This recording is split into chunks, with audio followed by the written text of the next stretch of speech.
ప్రభునందు ప్రియులారా, మీ అందరికీ ప్రభువైన యేసుక్రీస్తు నామంలో హృదయపూర్వక వందనాలు. దేవుని దయ వల్ల ఈరోజు నాకు సకాలానికి సమయం దొరికింది. వినపట్లేదా? ఇక్కడ క్లారిటీ లేదంటే చూడు ఈ పక్క.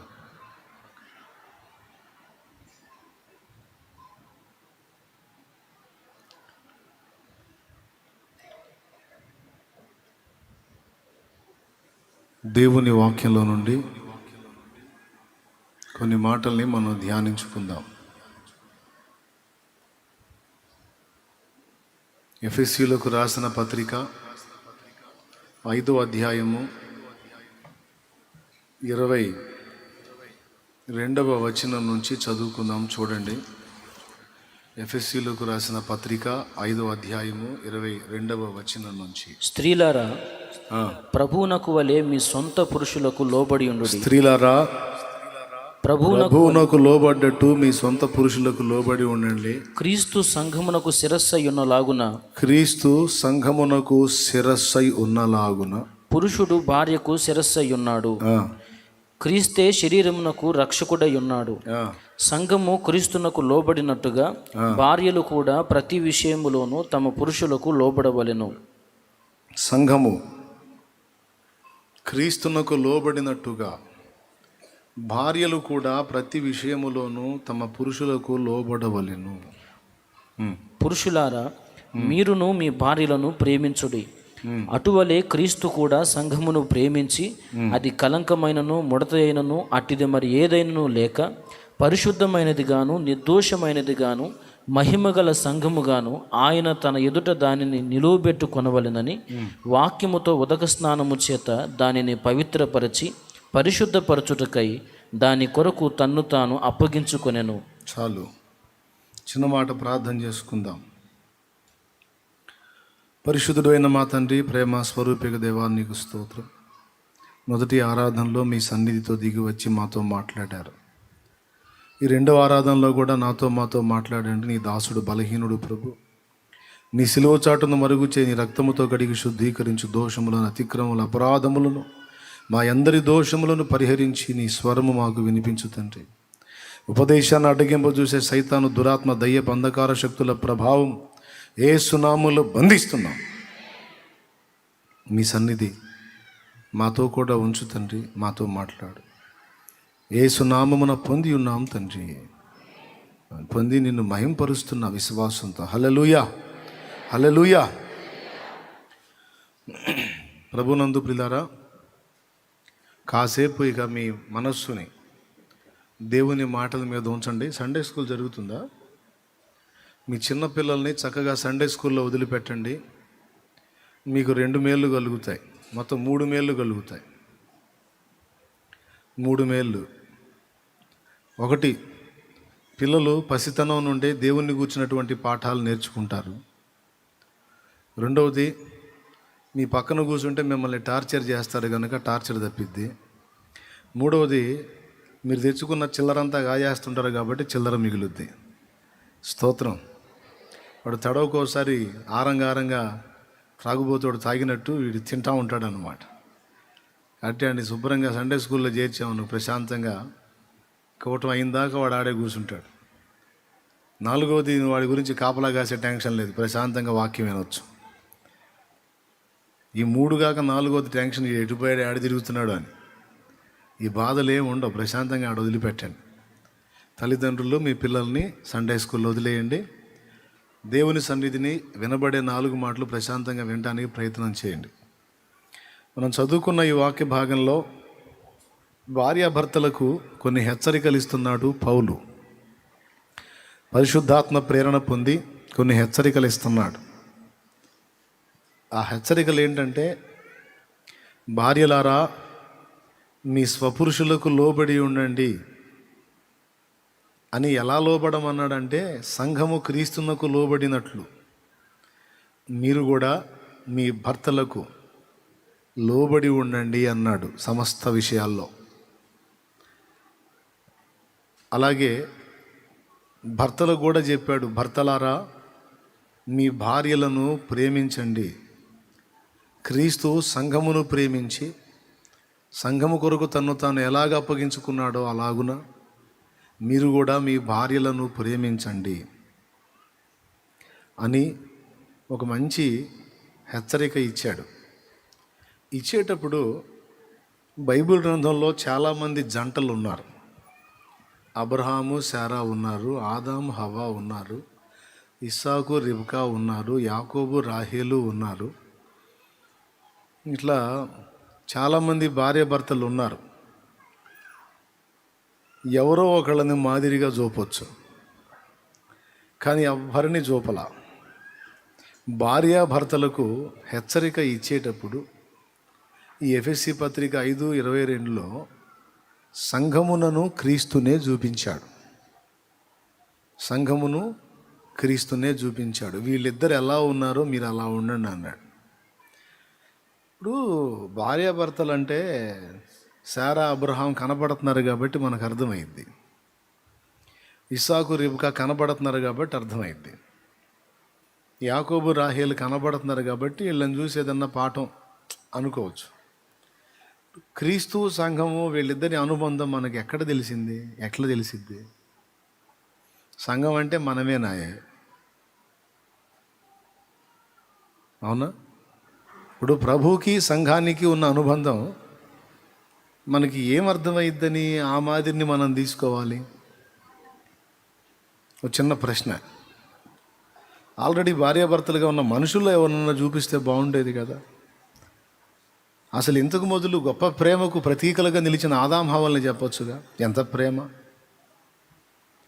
ఆదాం మీద హవ్వకెంత ప్రేమ, హవ్వ మీద ఆదాముకి ఎంత ప్రేమ.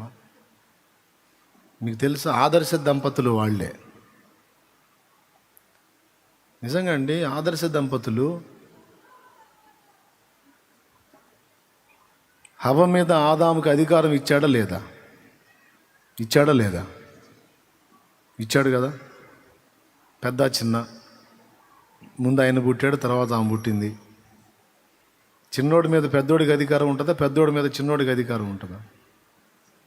రైట్ తీసుకురా, రైట్ బో అట్రా అని చిన్నోడు పెద్దోడిని అంటాడా? పెద్దోడు చిన్నోడిని అంటాడా? మీరు పెద్దగా చెప్పండి. అవునా? కనీసం పెద్ద చిన్నను బట్టి అధికారం. హవ్వ మీద ఆదాముకి అధికారం ఉంది. అంతేకాదు, సాటి అయిన సహాయం అనే మాట కూడా వాడాడు. అంటే ఆయనకు సహాయకురాలు, సహాయకుడు. నాయకుడు ఏం చెబితే అది వినాలి, సొంత పెత్తనాలు చేయకూడదు. అవునా? చిన్నోడు కూడా పెద్దోడు ఏం చెబితే అది చేయాలి, సొంత పెత్తనాలు చేయకూడదు. అవునా? కానీ ఆదాముకి ఎంత ప్రేమో చూడండి. వాళ్ళ ఆవిడే ఏం చేసినా సరే ఏమనడు, అంత ప్రేమ. స్తోత్రం. ఏమన్నా అన్నాడా? ఆయన ఆమెను ఏమైనా కంట్రోల్ చేశాడా? ఫ్రీడమ్. నిజమైన ప్రేమ స్వేచ్ఛనిస్తుంది, బంధించదు, స్వేచ్ఛనిస్తుంది, హెచ్చరిక చేస్తుంది. దేవుణ్ణి చూసే నేర్చుకున్నట్టున్నాడు. ఆదాముకి హెచ్చరిక ఇచ్చి వదిలేసినట్టు స్వేచ్ఛగా హవ్వకు కూడా హెచ్చరిక ఇచ్చి వదిలేశాడు మిస్టర్ ఆదాం. స్తోత్రం. ఏమని ఇచ్చాడు? తోటలోనున్న చెట్ల పండ్లన్నీ తినమ్మాయి హవ్వ, ఆ మంచి చెడులు తెలియని ఇచ్చే పండు ఆ చెట్టు ఉంది చూసా మధ్యలో, అది మాత్రం తినొద్దు దేవుడు చెప్పాడు. అది తింటే తిన్న దినాన్ని చస్తారని చెప్పాడు. అది మాత్రం తినొద్దు.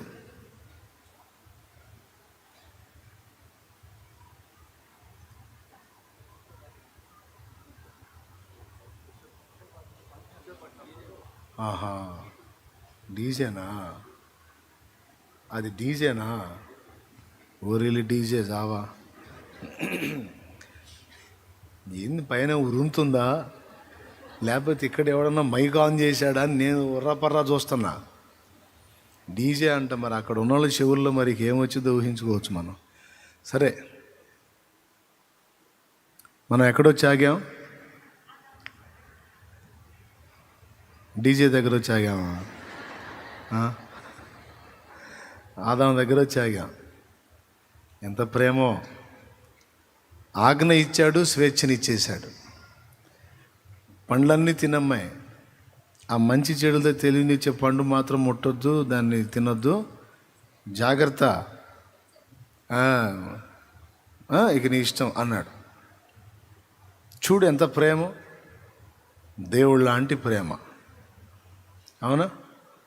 ఈ ప్రేమను ఆధారం చేసుకొని ఆమె ఏం చేసింది? అన్ని పండ్లు ఉంటే అమ్మ చూపు దాని మీదకే పోతుంది, వద్దన్న దాని మీదకి, వద్దన్న పండు మీదకి పోయే చూపు. ఆకలి తిందా? ఆశతో తిందా? రైట్. ఆకలి కాదు, ఆకలి అయితే తినడానికి బోల్డ్ అని పండ్లు ఉన్నాయి. తోట నిండా చెట్లే, చెట్ల నిండా పండ్లే, కానీ వాటి నెలలా ఆ వద్దన్న దానిలో ఏముందబ్బా, నానో నైజం. సో ఇప్పుడు ఆమె ప్రేమ చెబుతా చూడు. ఆయన ఫ్రీ ఇచ్చాడా ప్రేమను బట్టి? ఆ వద్దన్న పండ్లు తిందా? తిని ఊరుకుందా? వాటిలో కొన్నింటిని ఆమె నాకు తెలిసి ఒకటి తిని ఉంటుంది, ఒక 4-5 కోసింది. ఆయన ఎక్కువ తింటాడుగా అందుకని, ఎందుకంటే కొన్నింటిని అనుంది అక్కడ, అందుకని ఆ పండ్లలో కొన్నింటిని తెచ్చి, ఏమండి తినండి, ఏమాయా నా కోసం పండ్లు తెచ్చావా?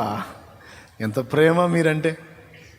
మీరేమో నాకు ప్రేమను బట్టి స్వేచ్ఛనిచ్చారు, నేను అదే ప్రేమను బట్టి ఆ పండ్లు తెచ్చి మీకు ఇచ్చానండి. నేను తింటే నా స్వార్థమే కదా, చూడండి నేను మీ గురించి కూడా ఆలోచిస్తున్నాను. బా ఎంత ప్రేమ. ఇంతకు ఆదాం ఏం చేశాడు చూసావా? నువ్వు ఇస్తున్నావా, నువ్వు పండ్లు తెచ్చావా, విషమైనా తింటానమ్మా అని ఎగబడి తిన్నాడు. స్తోత్రం.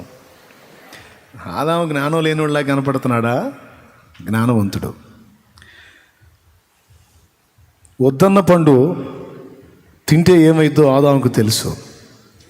దేవుడు ముందే చెప్పాడు. ఏమని చెప్పాడు?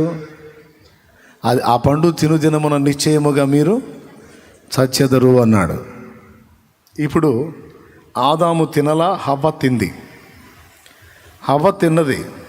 ఇప్పుడు శాపం ఎవరి మీదకి వచ్చింది? హవ్వ మీదకి వచ్చింది. మరి ఆదాముకి రాదు. ఇప్పుడు ఆదాము తినకుండా అలానే ఉన్నాడు అనుకో, ఆదాము తినకుండా అలానే ఉన్నాడు అనుకో, ఆదాం లైఫ్ ఓకే, కానీ హవ్వ బతుకు భయంకరం అయిపోతుంది. అందుకు ఏం చేశాడో తెలుసా? ఇంత చేసింది దేవుడు నా కోసం కాబట్టి, ఇంత చేసింది దేవుడు నా కోసం కాబట్టి, ఆమె తిన్నది, దాని చావు అదే చచ్చిద్దాన్ని వదిలేస్తే ఏమవుతుందో దాని గతి. కాబట్టి నేను కూడా తిన్నాను అనుకో, ఇద్దరం నేరస్తులం అవుతాం. కాబట్టి ఏదన్నా పరిష్కారం ఉంటే ఆమెను బట్టి కాకపోయినా నన్ను బట్టి అయినా దేవుడే రెడీ చేస్తాడు. ఏదన్నా పరిష్కారం ఉంటే నన్ను బట్టి ఏదో ఒక దారి దేవుడు చేస్తాడు. గనుక ఆ ఒక్కదాన్నే నేరస్తురాలని ఎందుకు చేయాలి? బుద్ధితో కుది తెలుసో తెలియకో తేడా పడింది కాబట్టి అందులో నేను కూడా ఇన్వాల్వ్ అవుతా. అప్పుడు మా ఇద్దరిని బట్టి దేవుడు ఏదో ఒక స్టెప్ తీసుకుంటాడు అని కేవలం హవ్వ మీద ప్రేమతో ఆ పండు తీసుకొని తిన్నాడు ఆయన. ఆదామే తిక్కలోడయింది. దేవునికి స్తోత్రం కలుగును గాక. పాపం ఎవరు తెచ్చారు? హవ్వ తెచ్చింది. ప్రేమను బట్టి ఎవరు స్వీకరించారు? రైట్. భూమి మీద మానవ జాతి పాపం ఎవరు తెచ్చుకున్నారు? మనమే తెచ్చుకున్నాం. దాన్ని మన ప్రియుడు స్వీకరించాడు. చూడండి, దేవునికి స్తోత్రం కలుగును గాక. పాపం యేసయ్య తెచ్చాడా, మనం తెచ్చి ఇచ్చాము ఆయనకి? రైట్. పాపం ఎరుగని ఆయన మన నిమిత్తము పాపముగా చెయ్యబడినని ఉంది. ఆయనేం దరిద్ర పనులు చేయలేదు. దరిద్ర పనులను చేసి అన్ని మూట తీసుకొచ్చి ఇచ్చింది మనం. ఇస్తే ప్రేమని బట్టి మోసాడండి.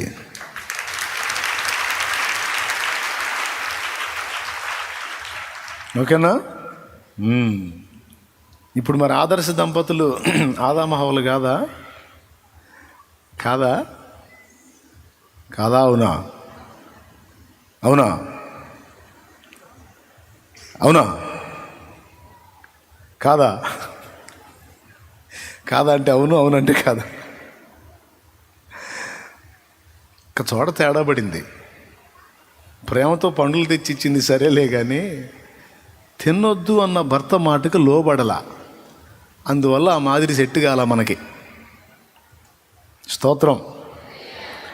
అమ్మాయి, అది చేయొద్దు అన్న భర్త మాటకి ఏం చేయాలి? స్త్రీ లోబడాలి. లోబడలా. ఆయనకేం తెలుసు, తిక్కలోడు అంతే చెబుతాడు అనుకుంది, మేధావి. సో అక్కడ మనకు వాళ్ళ మోడల్ సెట్ కాల. కాబట్టి భార్యాభర్తలకు పాఠం నేర్పేటప్పుడు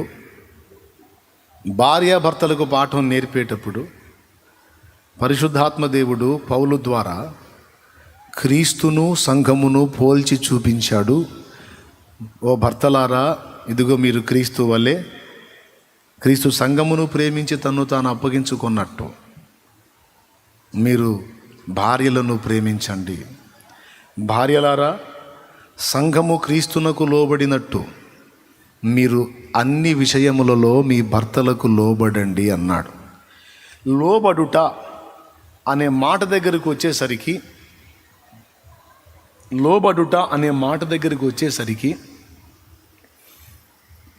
సంఘాన్నే చూపించాడు. నాకు కోటి వరహాల ప్రశ్న ఇక్కడ, నిజంగా సంఘం క్రీస్తుకు లోబడుతుందా? ఇప్పుడు సంఘం, దేశమంటే మట్టి కాదోయ్, దేశమంటే మనుషులోయ్. సంఘం అనగా మరేదో కాదాయ్, సంఘం అంటే మనమే. ఓకే, ఇవి ఎడగొడదాం, ఎవరికోళ్ళం పర్సనల్గా కొంచెం ఆలోచిద్దాం.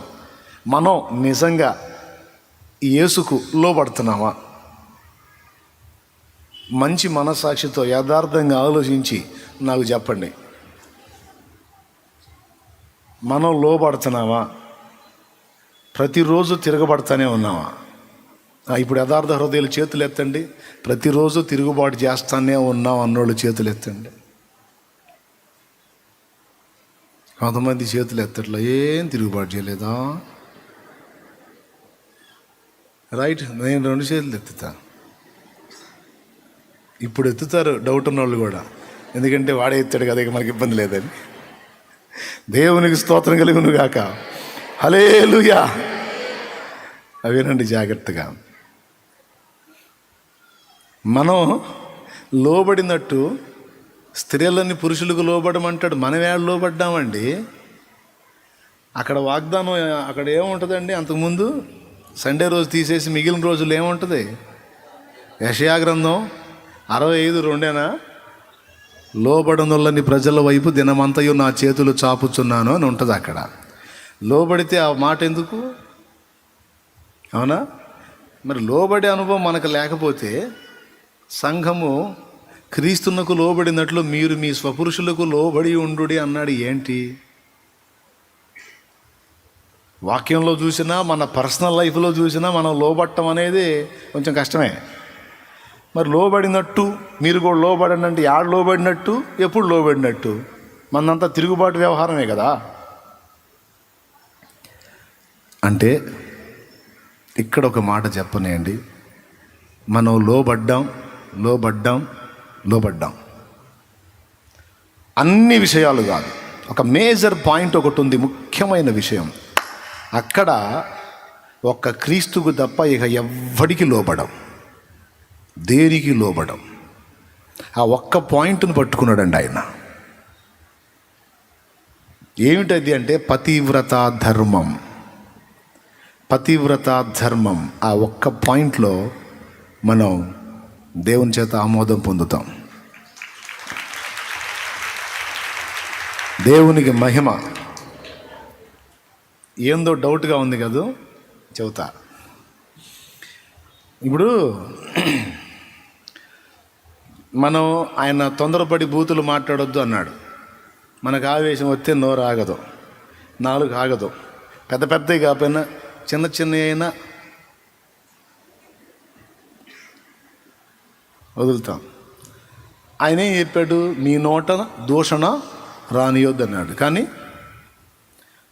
దూషిస్తాం ఎప్పుడన్నా, బయట వాళ్ళని కాకపోయినా, బయట వాళ్ళు తంతారు కాబట్టి ఇంట్లో అయినా తిడతాం. అవునా? రైట్. అంటే అక్కడ లోబడలా. ఇలా లెక్కేసుకుంటూ పోతే చాలా విషయాల్లో మన తిరుగుబాటు కనపడిద్ది. కానీ ఒక్క విషయంలో మాత్రం నిజంగా తిరిగి జన్మించిన వాడైతే 100% దాన్ని పక్కా ఫాలో అవుతాడు. ఒక్కటి మాత్రం తేడా ఉండదు. అదేంటంటే పతివ్రత ధర్మంలో ఒక అద్భుతమైనటువంటి లక్షణం ఏంటంటే తన భర్తను తప్ప పరపురుషుని తలంపుల్లో కూడా రానికుండా జాగ్రత్త పడిద్ది పతివ్రత. కలలో కూడా ఇష్టపడదు. పతివ్రత అయిన స్త్రీ భర్తనే నిరంతరం ప్రేమిస్తుంది, లోబడుతుంది, కలవరిస్తుంది, ఆ ధ్యాసలో ఉంటుంది.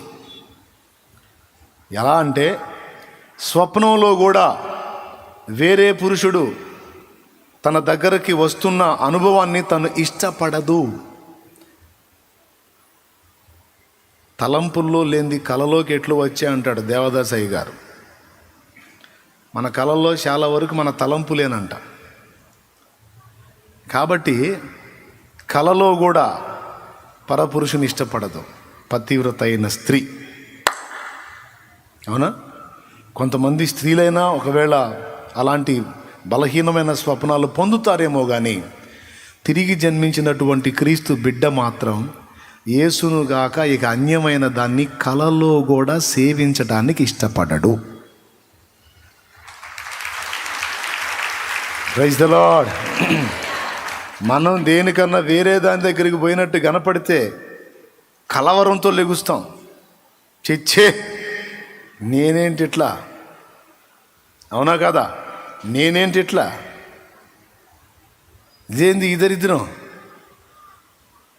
అసలు ఆ కళ పూర్తి కాదు. ఇక జస్ట్ ఆ సన్నివేశంలోకి అట్లాగా వేరే దాని దగ్గరికి వెళ్ళి మనం దాన్ని మొక్కబోతున్న ఆ అనుభవంలోకి రాని ఇష్టపడం. ఆ కళ కూడా రాదు. ఎప్పుడన్నా వచ్చిందా మీకు? రాదు. వేరే వాటికి వెళ్ళి సాష్టాంగ పడ్డట్టు, సాగిల పడ్డట్టు, వాటిని సేవించినట్టు కళలో కూడా ఇష్టపడం. అవునా? యేసయ్య భార్యను వదిలేయమన్నాడు. ఏ కారణంలో వదిలేయమన్నాడో తెలుసా? గయ్యాళిదైతే వదిలేసాయి, పెడసరి మనిషి అయితే వదిలేసాయి, నువ్వు చెప్పింది ఒకటి ఆమె చేసేది ఒకటి అయితే వదిలేసాయి అని చెప్పాడా? మెత్తని మనిషి అయితే వదిలేసాయి, చలాకిదనం లేకపోతే వదిలేసాయి, నీతో పాటు సంపాదనకు పనికి రాకపోతే వదిలేసాయి అని ఏమన్నా చెప్పాడా? ఏ విషయంలో ఒప్పుకోవాలా నువ్వు భార్యను వదలటానికి? ఒకే ఒక్క విషయం, వ్యభిచార కారణమును తప్ప మరి ఏ కారణమును బట్టి కూడా పురుషుడు స్త్రీని విడనాడకూడదు అన్నాడు. నీ కన్నుల ఎదుట పరపురుషుని నీ స్త్రీ సమీపించినట్లు నీ విరిగిన ఎడలని ఆమెను విసర్జించవచ్చు. వ్యభిచార కారణమును బట్టి ఆమెను విసర్జించవచ్చు. మరి ఏ ఇతర కారణములను బట్టి ఆమెను వదలొద్దు అన్నాడు. అప్పుడు పేతురు అన్నాడు, భార్యాభర్తలకు ఉండే సంబంధం ఇటుదైతే ఇంకా బాగానే ఉంటుంది. కొంతమంది వ్యభిచారం చెయ్యరు, నడమంత్రం మామూలుగా అల్లాడించరు, అట్టంటి వాళ్ళకి విడాకులు ఇవ్వద్దా ఏంటి? ఆ టార్చర్ ఏడబడతాం అంటాడు. భార్యాభర్తలకు ఉండు సంబంధం ఇంత గట్టిదైతే ఆ ఒక్క కారణాన్ని బట్టి తప్ప ఇక ఏ కారణాన్ని బట్టి వదలొద్దంటే మరి తిరుగుబాటు చేసే భార్యలను ఎట్ట భరించాలి అంటే అప్పుడు చెబుతాడు అనమాట. అంగీకరించే మనసు ఉంటే ఈ మాట అంగీకరించాలి.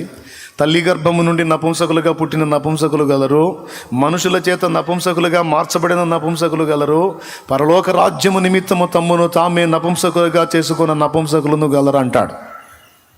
పురుషుడై ఉండి అధికారం ఉండి కూడా తన్ను తాను తగ్గించుకొని భార్యను సహిస్తున్నాడు అంటే అతడు పరలోక రాజ్యము నిమిత్తము తన్ను తాను నపుంసకుడిగా చేసుకున్నవాడు అని చెబుతున్నాడు.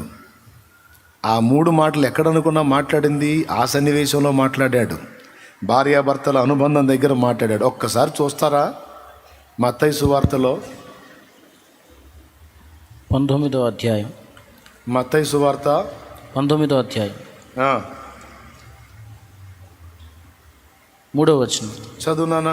పరిసయ్యులు ఆయనను శోధింపవలెనని ఆయన యొద్దకు వచ్చి, ఏ హేతువు చేతనైనను పురుషుడు తన భార్యను విడదాటుట న్యాయమా అని అడుగగా, ఆయన సృజించిన వాడు ఆది నుండి వారిని పురుషునిగాను స్త్రీనిగాను సృజించననియు, ఇందు నిమిత్తము పురుషుడు తల్లిదండ్రులను విడిచి తన భార్యను హత్తుకొనును, వారిద్దరును ఏక శరీరముగా ఉందిరని చెప్పిననియు మీరు చదవలేదా?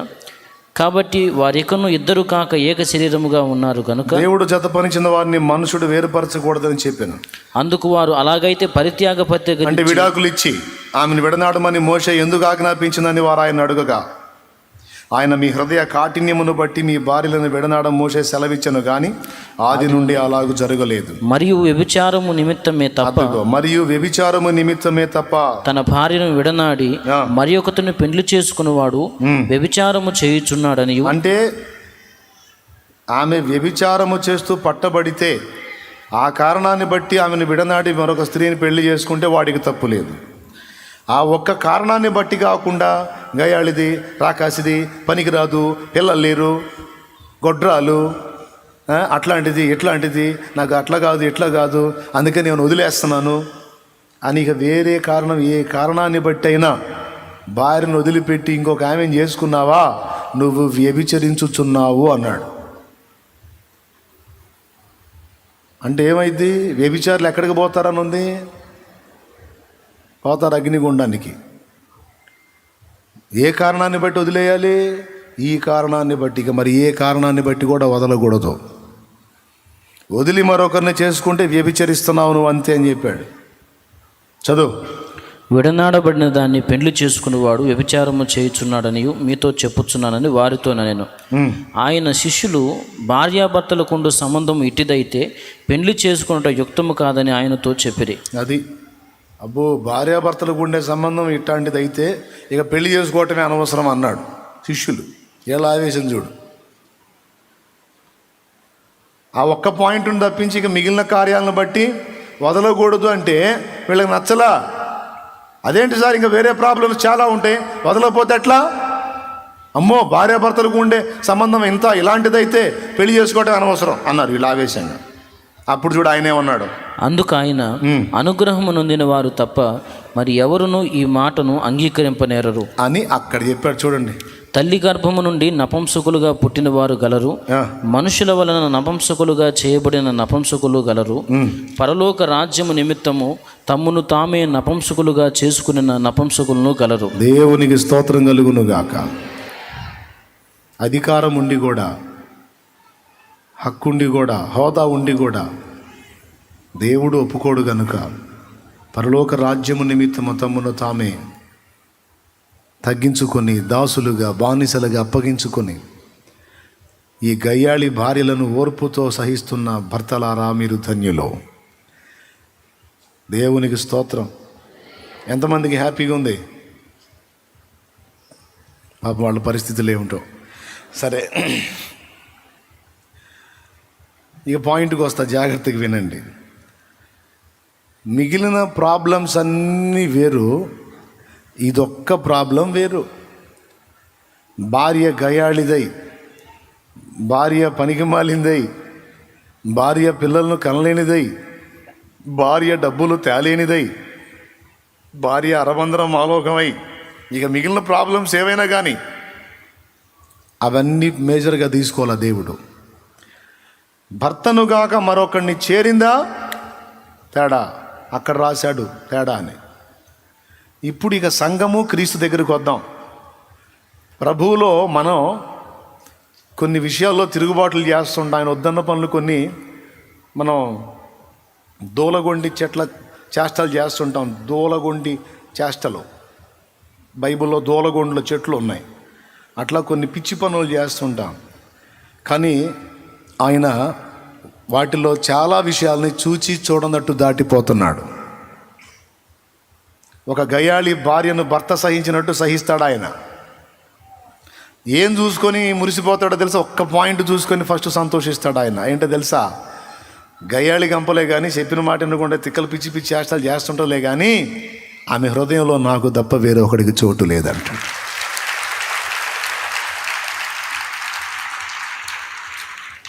బ్రదర్, ఆమె గురించి నాకు గంట సేపు సోది చెప్పావు, ఇంతగా క్యారెక్టర్ సరేనా?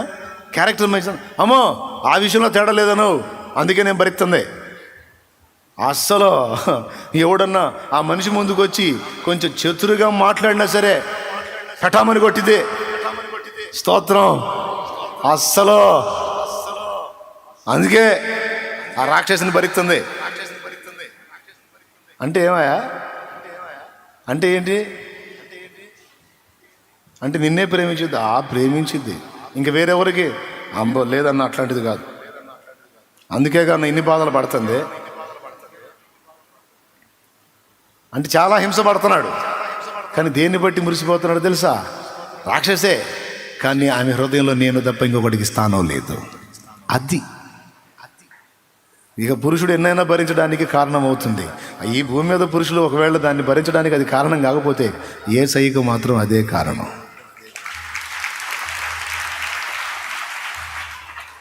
ఓ పాట పాడుతుంటాం మనం, నీవు తప్ప నాకు ఈ లోకంలో ఎవరున్నారయ్యా, నీకు తప్ప నాలో ఎవరికి చోటే లేదయ్యా, నీవు తప్ప నాకు ఈ లోకంలో ఎవరున్నారయ్యా, నీకు తప్ప నాలో ఎవరికి చోటే లేదయ్యా, దావీదు కుమారుడా నన్ను దాటిపోకయ్యా, నజరేతువాడ నన్ను విడిచిపోకయ్యా, దావీదు కుమారుడా నన్ను దాటిపోకయ్యా, నజరేతువాడ నన్ను విడిచిపోకయ్యా, నీవు తప్ప నాకు ఈ లోకంలో ఎవరున్నారయ్యా, నీకు తప్ప నాలో ఎవరికి చోటే లేదయ్యా.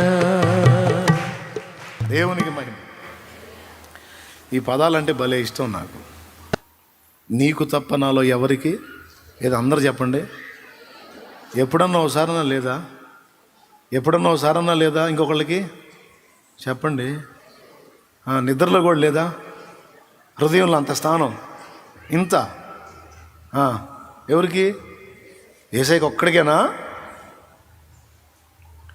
లోకమంతా చూసి నన్ను ఏడిపించిన, జాలితో నన్ను చేరదీసిన, లోకమంతా చూసి నన్ను ఏడిపించిన, జాలితో నన్ను చేరదీసిన, ఒంటరినయ్య నా తోడు నిలువవా, ఒంటరినయ్య తోడు నిలువవా, దావీదు కుమారుడా నన్ను దాటిపోకయ్యా, నజరేతువాడ విడిచిపోకయ్యా, దావీదు కుమారుడా నన్ను దాటిపోకయ్యా, నజరేతువాడ నన్ను విడిచిపోకయ్యా, నీవు తప్ప నాకు ఈ లోకంలో ఎవరున్నారయ్యా, నీకు తప్ప నాలో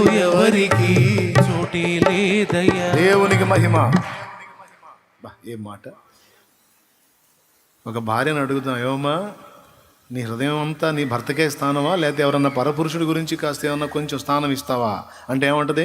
చెప్పు తీసుకొని కొడతా అంట. దేవునికి స్తోత్రం కలుగును గాక. ఏమన్నా డౌటా? అనుమానం లేదు. మరీ పెడతర పొళ్ళు అయితే పగిలిపోద్ది కూడా. ఎవడరాను ఇంకొకటి పేరు తీసుకొచ్చి నా ముందు ఎత్తుతున్నా? నా భర్తకే ఇక్కడ హృదయంలో ప్లేస్. ప్రతి అడ్డమైన వెదవతో నాకెందుకురా అంటది ఒక పతివ్రత అయిన భార్య, భర్తకే ఎక్కువ ప్రాముఖ్యతనిచ్చే భార్య. ఈ మనుషులు అంటారా అనరా నాకు అనవసరం, సంఘం మాత్రం ఖచ్చితంగా అదే అంటది. అలా అనేదే సంఘం. అలా ఎవరైతే తమ హృదయంలో యేసుకు తప్ప మరెవ్వరికి స్థానం ఇవ్వకుండా స్థిరముగా నుందురో వారే సంఘం. అంతేగాని గుంపులో గ్లోరీ, నలుగురిలో నతనీయులు, అందరితో పాటు ఇతను ఒకడు అనుకుంటే ఆ పర్సన్ ఇంకా సంఘములో వ్యక్తి కాలేదు. ఆమె ఇంకా సంఘములో వ్యక్తి కాలేదు. చర్చిలో వచ్చి కూర్చున్నంత మాత్రాన సంఘములో చేరిన వారు కారు. అర్థమైందా? 1 2 3 4 5 యేసుప్రభు 6. 1 2 3 4 5 యేసుప్రభు 6 అంటే ముందు 5.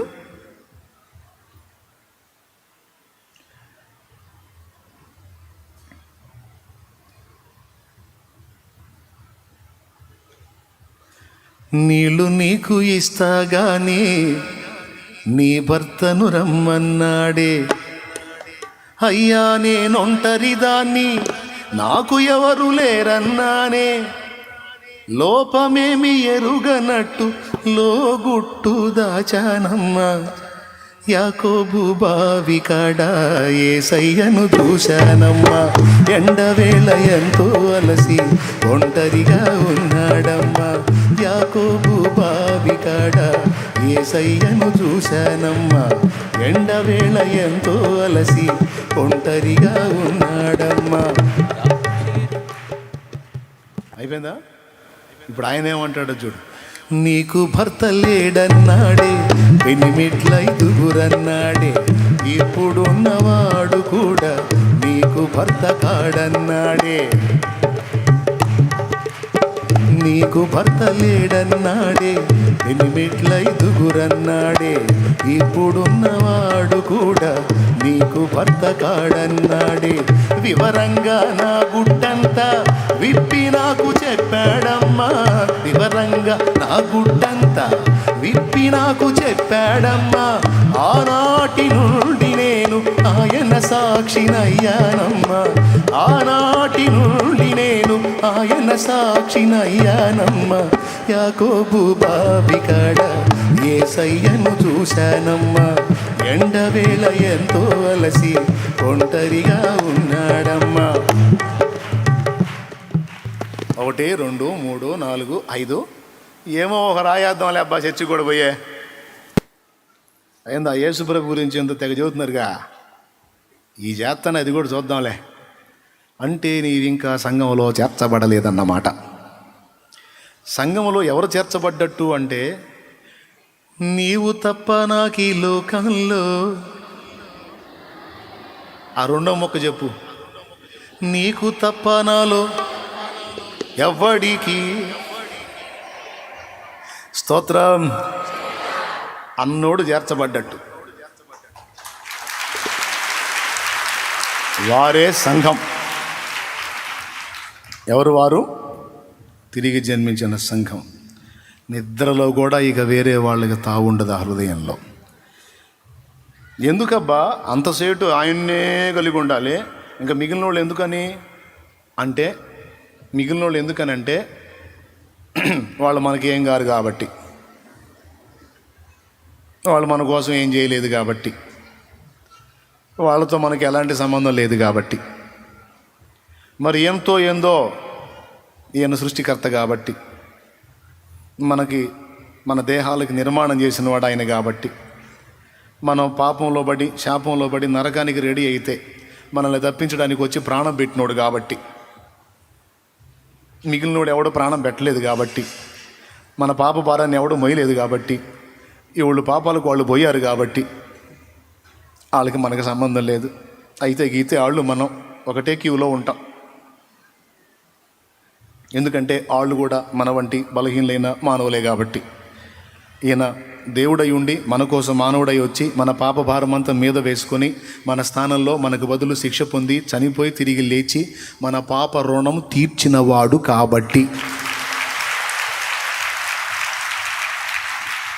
మన ఆరంభం ఆయనే కాబట్టి, మన విమోచన ఆయనే కాబట్టి, రేపు పోయాక నిరంతరం ఉండేది ఆయన దగ్గర కాబట్టి, ఆయన్ని కాక ఇంకెవరిని పిలుస్తాం, ఎవరిని కోరుకుంటాం, ఎవరిని నమ్ముతాం, ఎవరిని హత్తుకుంటాం? మన ఆరాధనకు యోగ్యుడు కాబట్టి, ఆ క్యారెక్టర్ ఆ కొలతలు కలిగినోడు కాబట్టి, అడ్డదిడ్డంగా బతికినోడు కాదు కాబట్టి, కామక్రోధ లోభ మోహ మదమాస్త్రముల అరిషడ్ వర్గాలకు అతీతంగా బ్రతికినవాడు కాబట్టి, పతితుడైన మానవుడు అపవిత్రుడైన మానవుణ్ణి పవిత్రునిగా చేసి దైవ స్వభావంలో పాలివానిగా చేసి దేవుడంతటి వానిగా తీర్చిదిద్దగల సామర్థ్యం కలిగిన కర్త కాబట్టి ఏసే ఏసే ఏసే. ఇంత మాత్రం సరుకు ఇంకెవరిలో లేదు కాబట్టి ఒకే ఒక్కడు. దేవునికి మహిమ. Any doubt? No doubt. అంతే. రోగాలు తగ్గించాడని, అప్పులు తీర్చాడని, వ్యాపారాల్లో బాగా లాభాలు ఇచ్చాడని, దారిని పోతుంటే బంగారపు చెంబు దొరికిందని, ఇవన్నీ కాదు. ఏ పాపము లేని పరిశుద్ధుడు, అనుసరించడానికి మార్గదర్శకుడు, నా పాప భారాన్ని మోసి చనిపోయి తిరిగి లేచిన నీతిమంతుడు, నా కోసం రాబోతున్నవాడు, యుగ యుగాలు నిత్యానందంలో నన్ను ఉంచబోతున్నవాడు యేసు. యేసు యేసు చెప్పు. చెప్పు. ఎవరు? ఇంకోసారి చెప్పు, గట్టిగా చెప్పు. అది ఇంకెవరన్నా తలంచుకుందామన్నారు అట్లా మనసులోకి. ఎందుకంటే అంతటోడు ఎవరు లేడు కాబట్టి. మేలిమి బంగారు స్థలమందు నిలిపిన ధవళవన్నుడు రత్నవన్నుండు నా ప్రియుడు. ధవళవన్నుడు రత్నవన్నుండు నా ప్రియుడు. అవని 10,000 అతి శ్రేష్ఠుడా తండు. అవని 10,000 అతి శ్రేష్ఠుడా తండు. ఎవరు ఆయన కిలలో సమరూప పురుషుడు.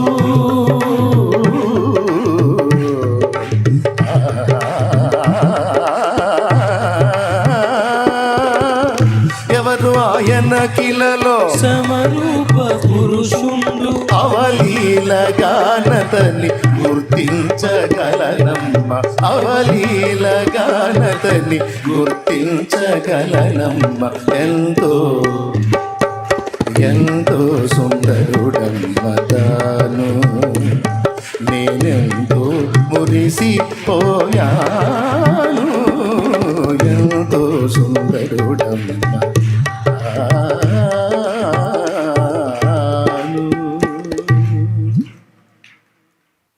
10,000 మంది మనుషుల చేత దైవములు దైవతలు అని చెప్పబడిన వాళ్ళు 10,000 మందిని వరుసగా నిలబెట్టి యేసయ్య నిలబెడితే స్పెషల్గా ఉంటాడు ఆయన. Jesus is a special. అంతే అంతే. ఎవరో కొంతమంది కుహానగాళ్ళు ఒప్పుకోనంత మాత్రాన ఆయన విలువ తగ్గిద్దయింది. ప్రపంచమే ఒప్పుకుందమ్మా.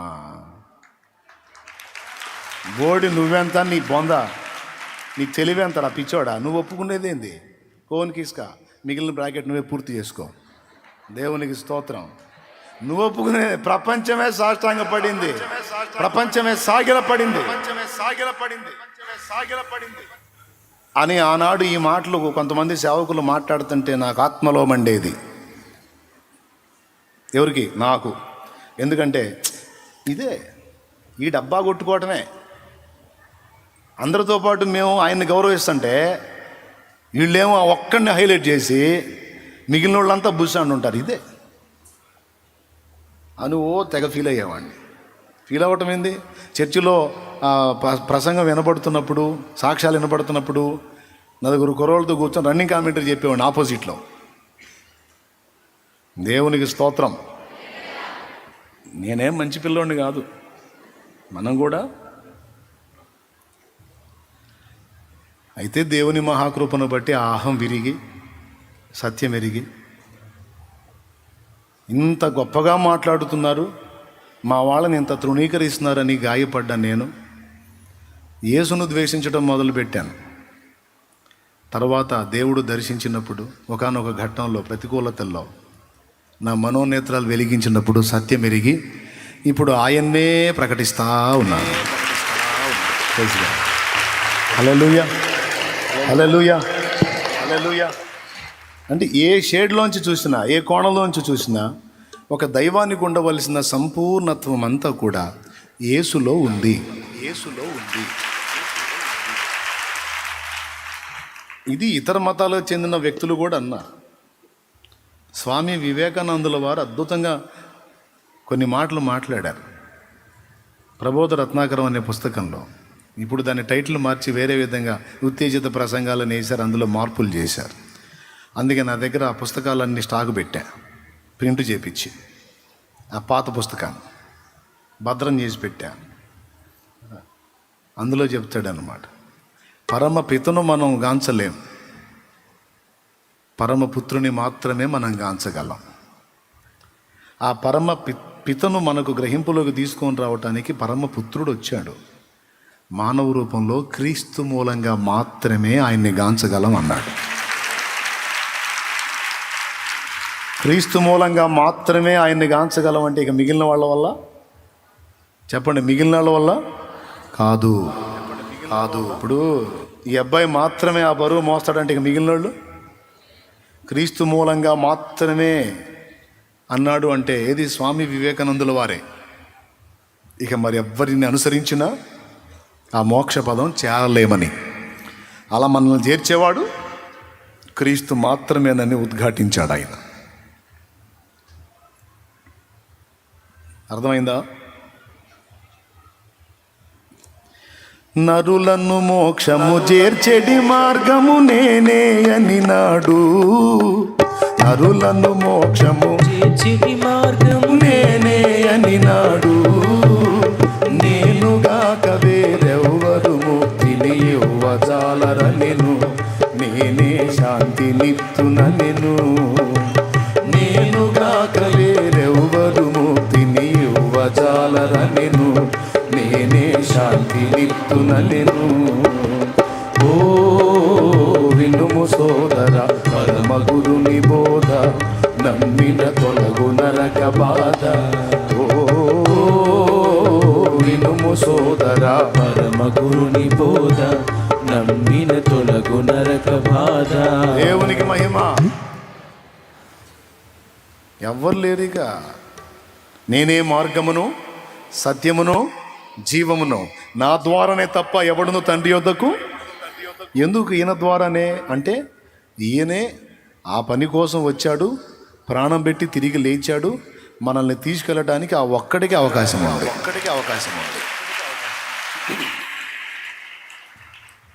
నరకాన్ని తప్పించుకొని నిత్య జీవం పోవటానికి నేను గతంలో ఉన్న మతంలో ఎన్ని తిప్పలు పడాలి.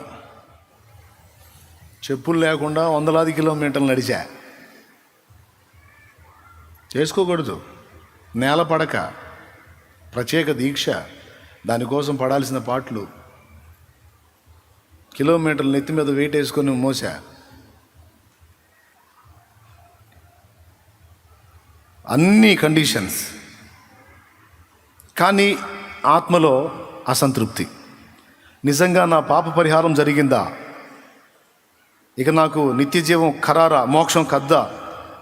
మోక్షం ఇక నిశ్చయమేనా? చాలా కష్టపడ్డా, అయినా సరే అన్సాటిస్ఫాక్షన్. ఏదో వెలితి అనుమానమే. ఒకవేళ నా పాపాలు పోయినాయా అంటే నేను చేసిన పాపక్రియలన్నీ ఇప్పుడు నేను చేసిన ఈటితో దేవుడు వదిలేస్తున్నాడా? నిజంగా ఎట్లా వదిలేస్తాడు?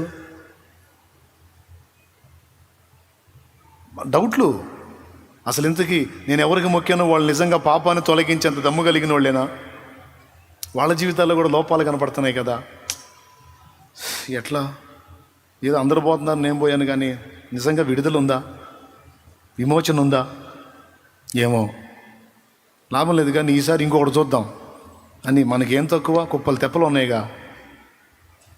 రకరకాలుగా మార్చి తిప్పలు పడేవాడిని. సంతోషం ఎచట ఉందని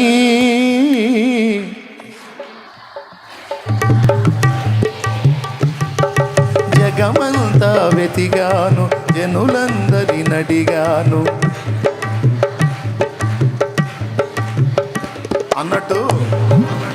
అన్నట్టు వీళ్ళు కాకపోతే ఆయన కాకపోతే ఆమె కాకపోతే ఏమి కాకపోతే ఆమె అని కనపడ్డది అన్నల్లా. మళ్ళా అసంతృప్తి, ఏదో ఒక లోపం కనపడటం. చివరికి యేసయ్య దగ్గరికి వచ్చినాక నువ్వు చెప్పులు లేకుండా నడు, నువ్వు కింద నేల పడకే, లేకపోతే నువ్వు ఇన్ని రోజులు తిండి మానుకో, నువ్వు పల్లవికి పోయినా చరణానికి పోయినా స్నానం చేయి. అర్థమైందా?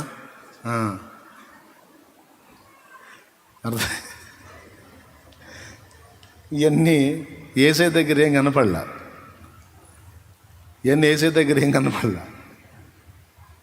ఆయన నాకు ఇచ్చిన రక్షణ పూర్తిగా ఉచితం. అది నేనేమి చేయ నిమిత్తం లేకుండా నా స్థానంలో ఆయనే పడాల్సిన శ్రమంతా పడి కేవలం ఆయన యందు విశ్వాసం ఉంచుట ద్వారా ఉచితముగా నాకు అనుగ్రహించాడు రక్షణ. పైసా డబ్బులు అడగల, ఒంటికి నాకేం శ్రమ పెట్టలా. కేవలము నమ్ముకొనినా పరలోక జీవంబు మన కబ్బును. పాపం అందుకేనండి పెద్దోళ్ళు అంతసేటు మొత్తుకొని ఒరే నాయనా పిచ్చోళ్ళారా, ఆ ఫీట్లు పాటలు వద్దురా బాబు, అవసరం లేదు, కేవలం నమ్మండిరా, నమ్ముకోండి ఆయన, కేవలం విశ్వాసం ఉంచండి అయ్యా, ఆయన మీ కొరకు చనిపోయి తిరిగి లేచాడు, ఆయన యందు విశ్వాసం ఉంచండి. నమ్మిన వారందరికీ నిత్య రక్షణకు కారకుడు, నమ్మిన వారందరి నిత్య రక్షణకు కారకుడు నిన్ను రక్షించుతాడు. నమ్ము, విశ్వాసం ఉంచు, మారు మనసు పొందు, పాప క్షమాపణ నిమిత్తం బాప్తీసమం పొందు, ఆ దరిద్రపు జీవితాన్ని వదిలే నూతన సృష్టిగా మారు. ఒక సామాన్యుడిగా ఉన్న నీవు ఒక దైవ స్వభావంలోనికి వెళ్ళిపోతావు, దైవము అన్న మెట్లోకి వెళ్ళిపోతావు. రమ్మని పిలిచారు, ఇది కేవలం ఉచితం. మరి అట్లయితే కానుకెందుకు పడుతున్నారో? మరి కేవలం ఉచితం అన్నప్పుడు కానుకలు ఎందుకు అనే డౌట్ వచ్చిందిగా. అంటే మీకు వచ్చినా రాపోయినా నేను డౌట్ లేపుతాలేండి. కానుక ఎందుకంటే మీకోసమే. మరి ఇంత ప్లేస్ రావాలంటే ఎవరిస్తారు? మీ తాత, మా తాత. లక్షలు. ఇంత కావాలంటే కోట్లు. యేసయ్య ప్రాణం పెట్టాడు, రక్షణ ఉచితమే. మరి ఇవన్నీ మనమే సమకూర్చుకొని ఏర్పాటు చేసుకోవాలి. కాబట్టి నువ్వు తెచ్చేది అంతా కూడా నీ కోసమే వాడబడిద్ది. రైస్ తెచ్చావు అనుకో, కూటం అయిపోయినాక వరుసలో కూర్చుంటాంగా, ఎంతసేపు రా అని.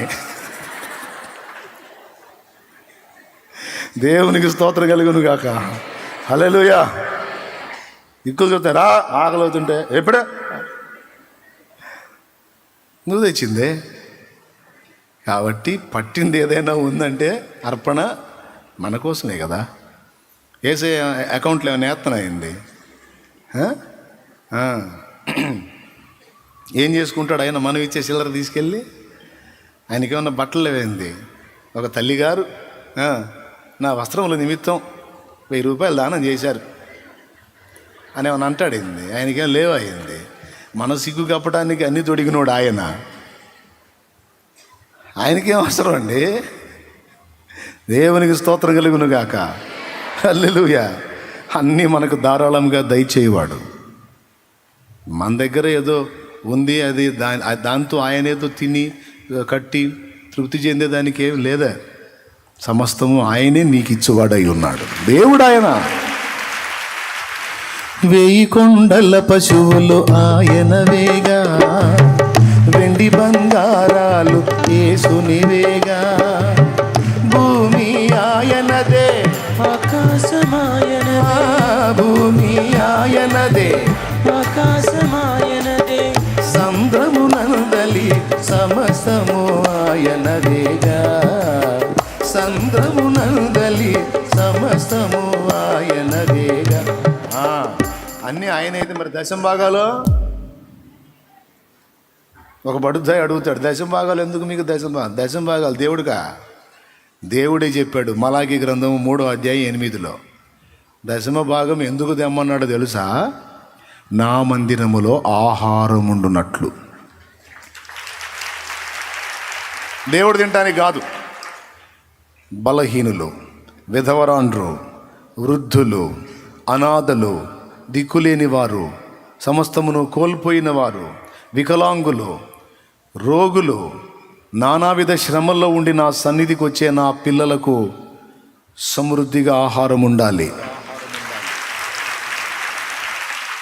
అది కారణం. ఉండాలంటే నేను నిన్ను ఆశీర్వదిస్తా.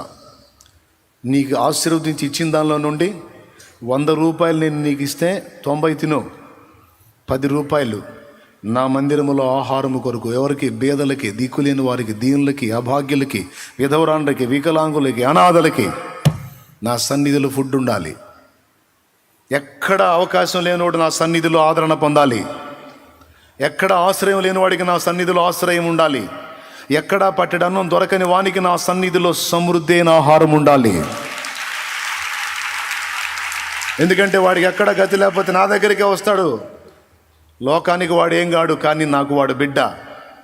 వాడు బ్రతుకున్నట్లు నా సన్నిధిలో ఆహారం ఉండాలి. ఉండాలంటే ఏం చేయాలి? నేను నీకు 100 రూపాయలు ఇస్తాను, 90 తిను, 10 రూపాయలు తెచ్చి అక్కడ పడాయి. ఏసయ్య జేబులు వేసుకోవడానికా? ఎవరు దాకొద్దు. నీకే ఒకనాటికి ఇబ్బంది వచ్చింది అనుకో. మొన్న కరోనా వచ్చింది, రైస్ కొందామంటే డబ్బులు ఉన్నాయి, రైస్ లేవు. ఏం చేయాలా? పెద్ద పెద్ద మునగాళ్ళు వచ్చి క్యూలో నిలబడ్డారు. ఎడా స్తోత్రం, హల్లెలూయా. డబ్బులు ఉన్నాయి, బియ్యం లేవు. ఏం చేయాలా? చర్చి కాడ ఇస్తున్నారంట, పాయింట్ వచ్చి పడ్డారు.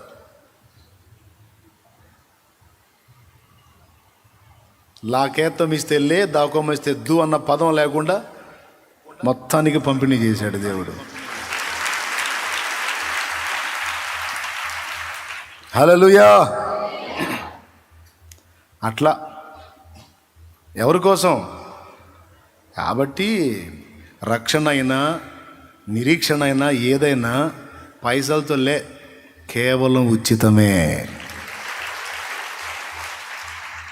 ఎంత ఇద్దాం?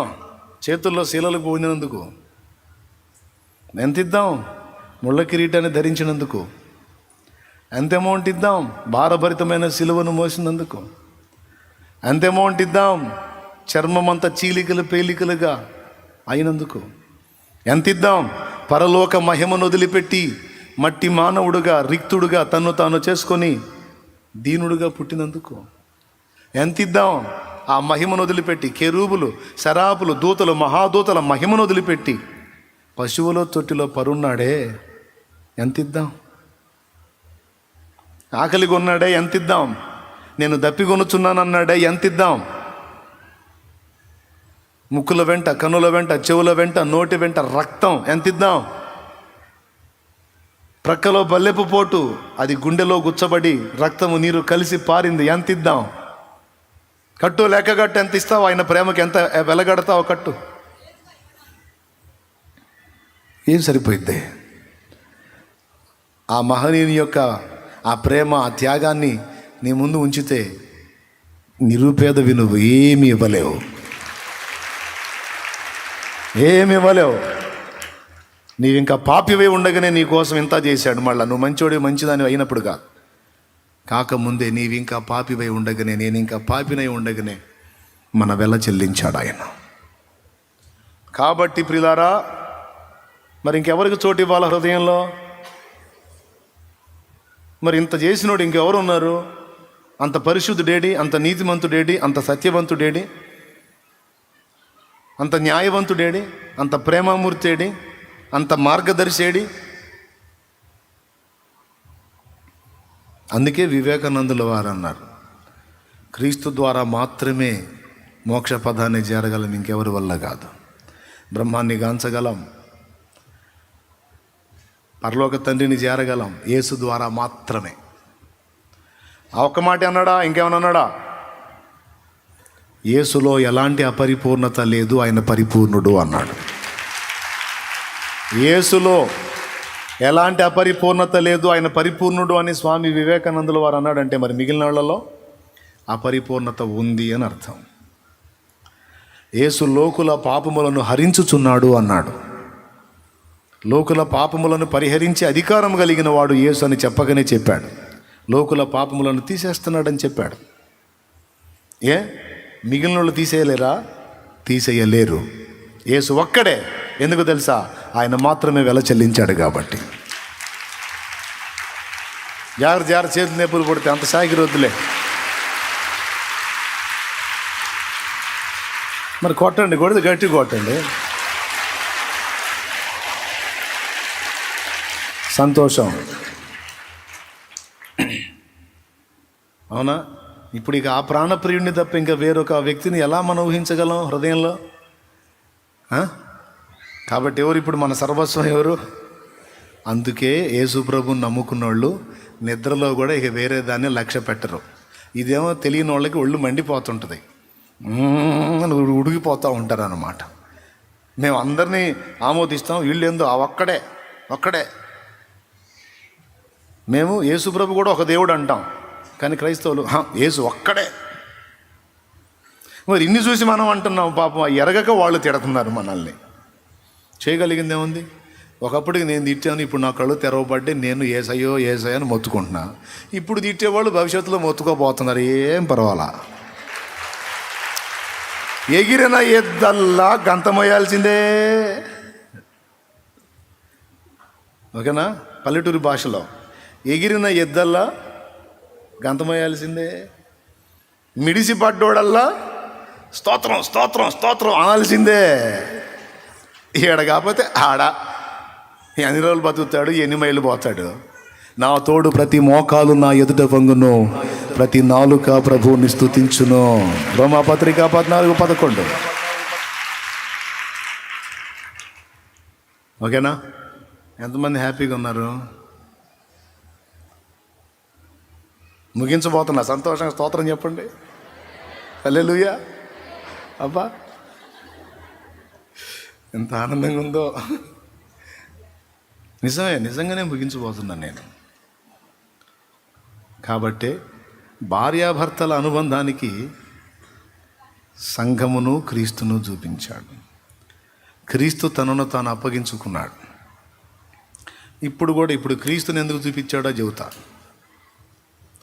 మంచి భార్య కోసం అయితే మందులు ఆడతాడు భర్త పెద్ద మొత్తంలో, అంతేగాని సార్ నా భార్యకు 2 కిడ్నీలు చెడిపోయినాయి సార్, నా 2 కిడ్నీలు తీసేయండి, నా భార్యకి వేసేయండి అని ఏ భర్త అన్నా ఎప్పుడన్నా అన్నాడా?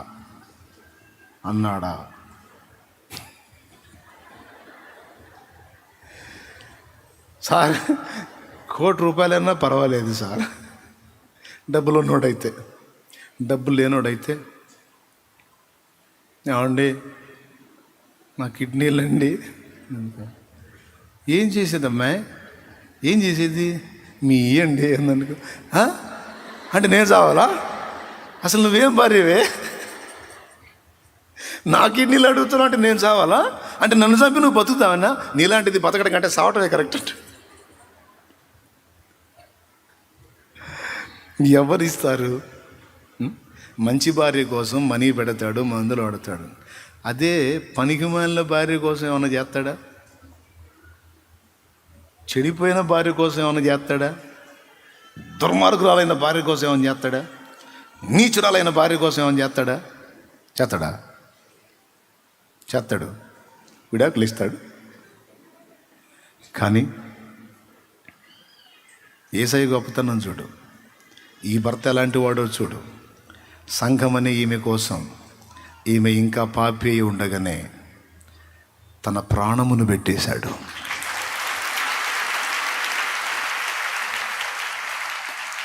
అవునా? యోగ్యురాలు కాదు, అయోగ్యురాలైన ఆమె కోసం.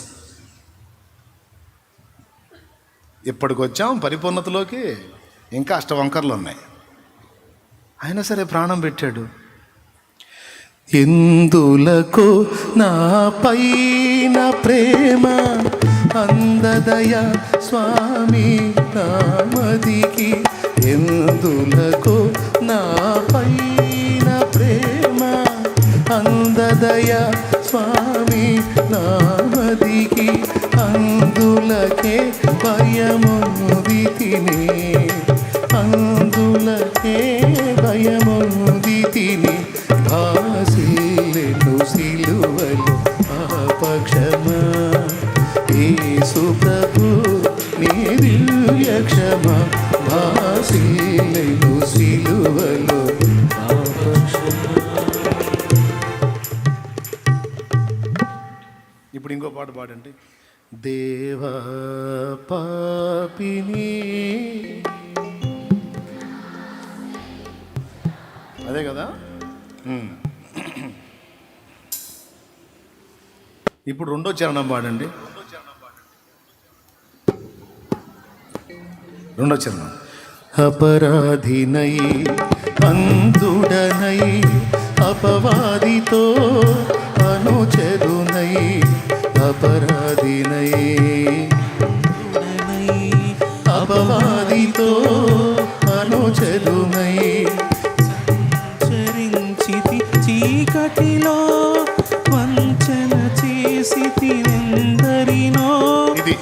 ఇది మన క్యారెక్టర్. వంచన చేసి ఎందరినో దేవా పాపిని ఇన్నాశ్రయించాను ప్రేమ చూపించి నన్నాదుకోవయ్యా దేవా పాపిని. నేను రెండో చరణం పాడమన్నా. ఫస్ట్ చరణం పాడేది, ఇప్పుడు రెండోది పాడండి. కలువరిలో సిలువంద కలవరముందే జగమంతా కలువరిలో సిలువంద కలవరముంది జగమంతా పాపినైన నా కొరకు మరణమునే భరించితివి మరణమునే జయించితివి దేవా పాపిని ఇన్నాశ్రయించాను ప్రేమ చూపించి నన్నాదుకోవయ్యా దేవా పాపిని. పాపినైన నా కొరకు అన్నాడు. పాపినైన నా కొరకు మరణమును భరించావు, మరణమును సహించావు, జయించావు దేవా. అక్కడే పాయింట్ ఉంటుంది. పరిశుద్ధుడి కోసం చచ్చిపోయా, మంచోడి కోసం ప్రాణం పెట్టాయా, ఇంత చెడిపోయిన నా కోసం ప్రాణం పెట్టావేందయ్యా, అంత ప్రేమించావేంది నన్ను, నా సొంత వాళ్ళే చావరాదా అన్నారు.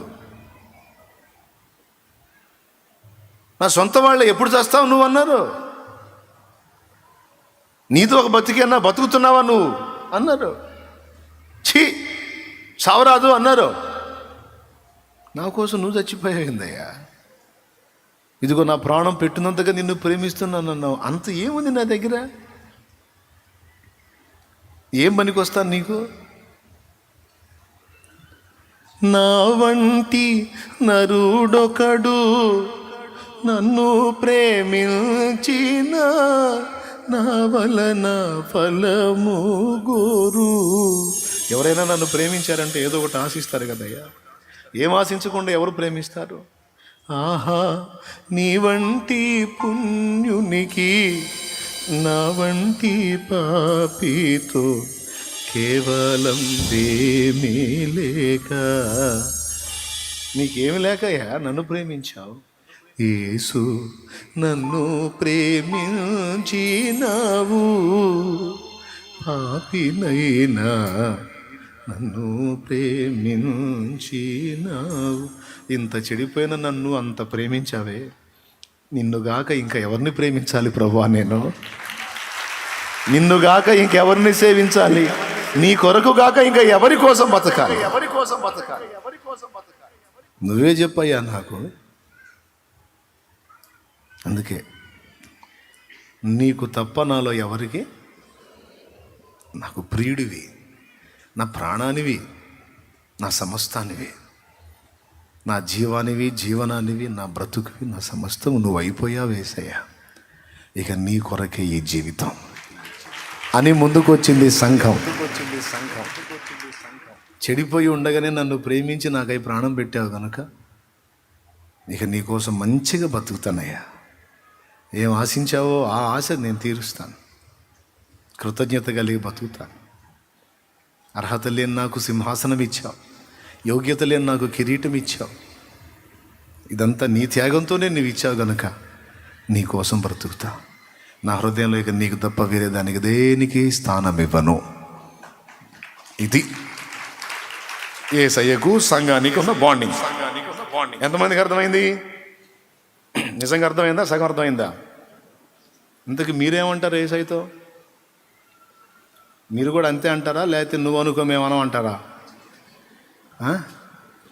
నీకోసం ప్రాణం పెట్టాడేమో, నువ్వు అనుకో మేమేమో అనం అంటే నీకోసం కూడా పెట్టాడు. ఎంతమంది ఒప్పుకుంటున్నారు? నా కోసం నా ప్రభు ప్రాణం పెట్టాడు. డౌట్ లేదుగా? అబ్బా, ఎంతమందికి తెలిసిందో దేవునికి మహిమ. చిన్నోళ్ళు కూడా చేతులు ఎత్తుతున్నారు. పెద్దోళ్ళు చేతులు ఎత్తకపోతే తప్పు నాది కాదు. ఆ పిల్లోడికి అర్థమైంది, నీకు అర్థం కాకపోతే మెంటల్ హాస్పిటల్ చూపించుకోవాలా. దేవునికి స్తోత్రం. కాబట్టి ఇంకా డౌట్ లేదు, అందరికి అర్థమైనట్టే. ఓకే, చెప్పండి. ఇప్పుడు ఏం పాట పాడదాం? నీవు తప్ప నాకు ఈ లోకంలో, నీకు తప్ప నాలో ఎవరికి,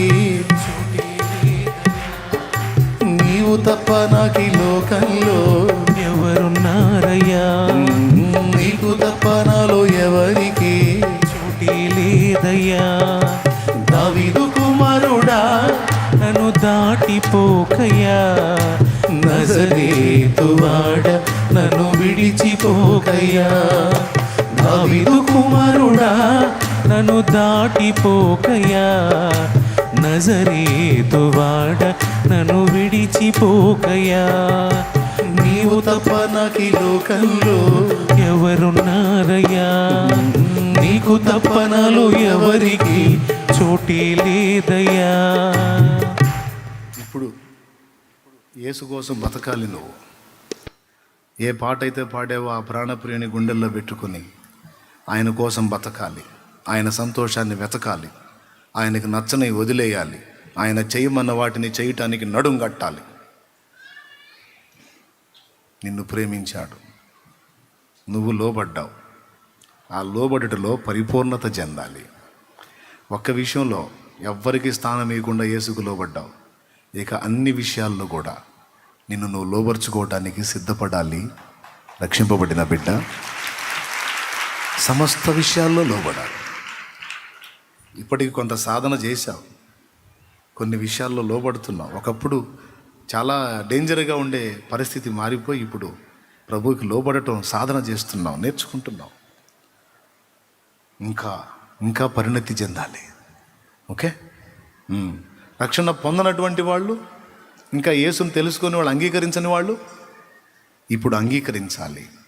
అంగీకరించి కూడా మారు మనసు పొంది కూడా బాప్తిసమ పొందని వాళ్ళు ఈరోజు రక్షణ పొంది దేవుని చేతికి జీవితాన్ని అప్పగించాలి.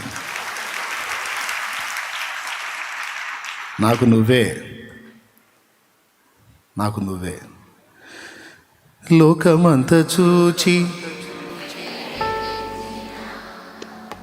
ఏమన్నా అనుకొని ఎగతాళి చేయని. మతం మారావా, మతం పట్టావా, మతంలోకి దిగావా, ఎక్కావా, 100 అనుకొని నాకు అనవసరం. నన్ను హేళన చేయని, ఎగతాళి చేయని, ఏమన్నా అనుకొని, లేదా ప్రేమతో జాలి చూపని, నాకైతే నువ్వే. కొంతమంది ప్రేమ చూపినా, కొంతమంది తిరస్కరించినా ఎవరిది నాకు శాశ్వతం కాదు.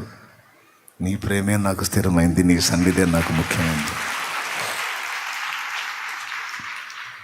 ఎంతమంది ఉన్నా నేను ఉంటానే ప్రభు, నాకు నువ్వే. లోకమంత చూచి నన్ను ఏడిపించిన, జాలితో నన్ను చేరదీసిన.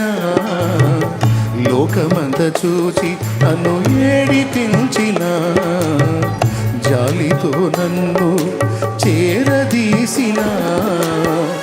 ఒంటరినయ్య నా తోడు నిలువవా, ఒంటరినయ్య నా తోడు నిలువవా.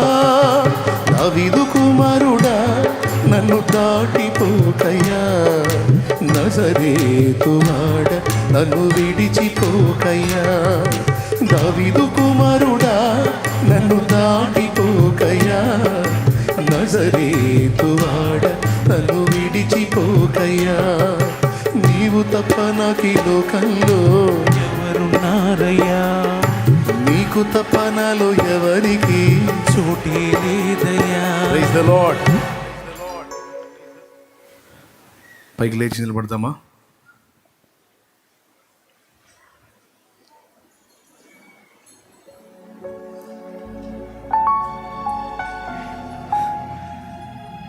రేపు ఎన్ని గంటలకి ప్రార్థన? 1 గంటగా? 10 గంటలు.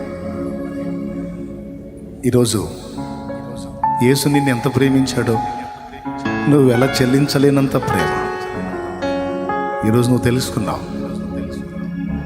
రక్షణానుభవంలోనికి వచ్చిన నీవు సంపూర్ణంగా ఆయనకు లోబడటానికి నిన్ను నువ్వు అప్పగించుకో. ఒక మేజర్ పాయింట్, ముఖ్యమైన విషయంలో లోబడ్డావు, తిరుగులేదు ఇక దానిలో. ఇక మిగిలిన సంగతుల్లో కూడా ఒకటొకటిగా కంప్లీట్గా ఆయనకి లోబడి ఆయన చిత్తం నెరవేర్చు. ఇంకా రక్షణలోనికి రానటువంటి వాళ్ళు దయచేసి ఆలోచించండి. పాపివై ఉండగానే నీ కోసం ఇంత ప్రేమించి చేసిన యేసు కావాలా? యేసుతో జీవితం కావాలా? అయితే రక్షణ కేవలం ఉచితం. పాపిని ఒప్పుకొని నీ పాపముల కొరకు యేసు సిలువలో ప్రాణం పెట్టి చనిపోయి తిరిగి లేచాడని నమ్మి ఆయన వల్లనే నీకు నిత్య జీవమని విశ్వసించిన ఎడల నిశ్చయంగా నీవు రక్షణ పొందవచ్చు. ఇంతవరకు మీ జీవితాలు ప్రభు చేతికి అప్పగించుకోకపోతే, ఇంతవరకు రక్షణానుభవంలోకి వచ్చి యేసయ్య చేతికి మీ బ్రతుకులను అప్పగించుకోకపోతే, ఈరోజు ఆలోచించి ఒక నిర్ణయానికి రండి. ఇంతమందిగా ఇక్కడ ఉన్నారు. అన్నా, నేను ఇంతవరకు నా ఇష్టానుసారంగా బ్రతికాను. ప్రభు అసలు నా కోసం ఏం చేశాడో సరిగా గ్రహించలేకపోయాను. నా నుండి యేసు ఏం ఆశిస్తున్నాడో గుర్తించలేకపోయాను. నా హృదయంలో అయితే యేసయ్యకే స్థానం, ఇంకెవరికి లేదు. అంతేకాదు, ఇక నా జీవితంలో ఆయన ప్రతి మాటకి లోబడాలని నేను నిర్ణయించుకున్నాను. మొదటి అడుగ్గా మారు మనసు పొంది పాప క్షమాపణ నిమిత్తం బాప్తిస్మం పొంది దేవుని బిడ్డగా దేవుని సమీపంలోకి వెళ్ళాలని నిర్ణయించుకున్నాను. నా బాప్తిస్మం కోసం ప్రార్థన చేయన్నా అంటే నీ కుడి చేతినెత్తు, నేను నీ కోసం ప్రార్థన చేస్తాను. ఈ బాప్తిస్మం అనుభవం కోసం అనేక మంది బిడ్డలు చేతులెత్తి ఒక మంచి తీర్మానాన్ని ప్రకటిస్తూ ఉన్నారు. చేతులెత్తినటువంటి వారందరినీ,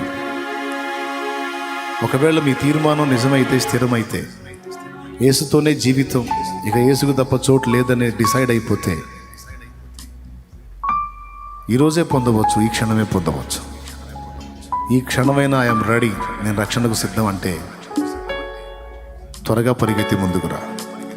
నీకోసం ప్రార్థన చేస్తాను, నీకు రక్షణ కూడా బాప్తిసం కూడా ఇస్తాను. త్వరగా ముందుకు వచ్చేసాయి. పురుషులు ఆ ప్రక్కన, స్త్రీలు ఈ ప్రక్కన. తీర్మానించుకున్న వాళ్ళు, ఈ క్షణానైనా ఇక వెనకడుగు వేయకుండా రక్షణకు నిర్ణయించుకున్న వాళ్ళు త్వరగా వచ్చేయాలి. స్త్రీలు పురుషులు ఎవరైనా రైట్, అనేక మంది కదిలారు.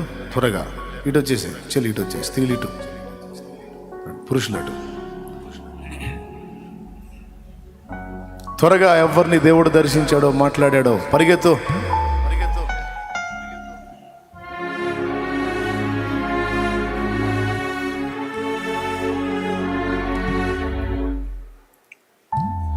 గుడ్డివాడినయ్య నా కన్నులు తెరువవా, మూగవాడినయ్య నా స్వరము నీయవా. గుడ్డివాడినయ్య నా కన్నులు తెరువవా, మూగవాడినయ్య నాకు స్వరము నీయవా. కుంటివాడినయ్య నా తోడు నడువవా, కుంటివాడినయ్య నా తోడు నడువవా. దావీదు కుమారుడా నన్ను దాటిపోకయ్యా, నజరేతువాడ నన్ను విడిచిపోకయ్యా. దావీదు కుమారుడా నన్ను దాటిపోకయ్యా, నజరేతువాడ నన్ను విడిచిపోకయ్యా. నీవు తప్ప నాకు ఈ లోకంలో ఎవరున్నారయ్యా, నీకు తప్ప నాలో ఎవరికి చోటే లేదయ్యా. నీవు తప్ప నాకు ఈ లోకంలో ఎవరున్నారయ్యా, నీకు తప్ప నాలో ఎవరికి చోటే లేదయ్యా. దావీదు కుమారుడా నన్ను దాటిపోకయ్యా, నజరేతువాడ నన్ను విడిచిపోకయ్యా. దావీదు కుమారుడా నన్ను దాటిపోకయ్యా, త్వరగా వచ్చేయాలి. నజరేతువాడ నన్ను విడిచిపోకయ్యా. నీవు తప్ప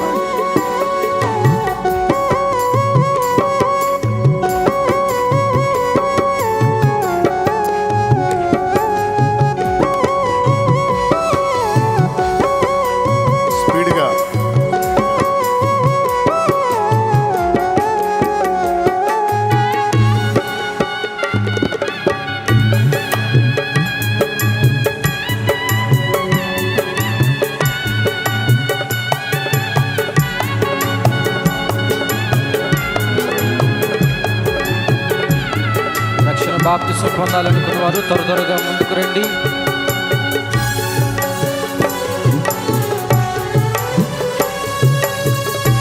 త్వరగా వచ్చాడు అన్న, స్పీడ్గా నడవండి. నా తల్లి నన్ను మరచిపోయినా, నా తండ్రి నన్ను విడచిపోయినా,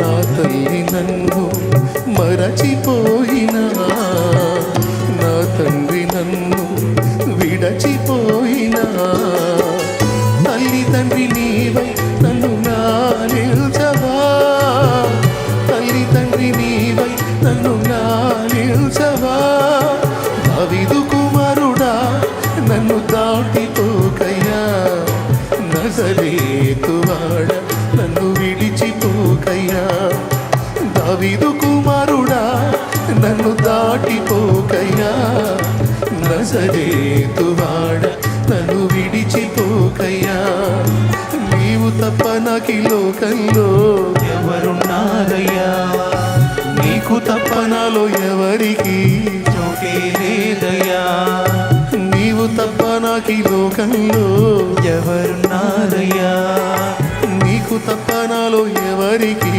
చోటే లేదయ్యా, దావీదు కుమారుడా నన్ను దాటిపోకయ్యా, నజరేతువాడ నన్ను విడిచిపోకయ్యా, దావీదు కుమారుడా నన్ను అనేక మంది ఒక మంచి తీర్మానంలోకి వచ్చారు. పరిచారకులు వాళ్ళ నీళ్ళ దగ్గర తీసుకెళ్ళండి త్వరగా. దేవునికి మహిమ. హల్లెలూయా.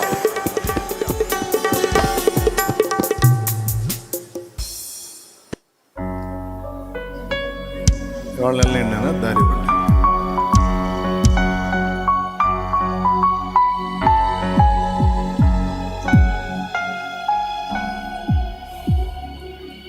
ఎవరికి హృదయంలో చోటు, ఎవరి కోసం బ్రతుకు, అంతే.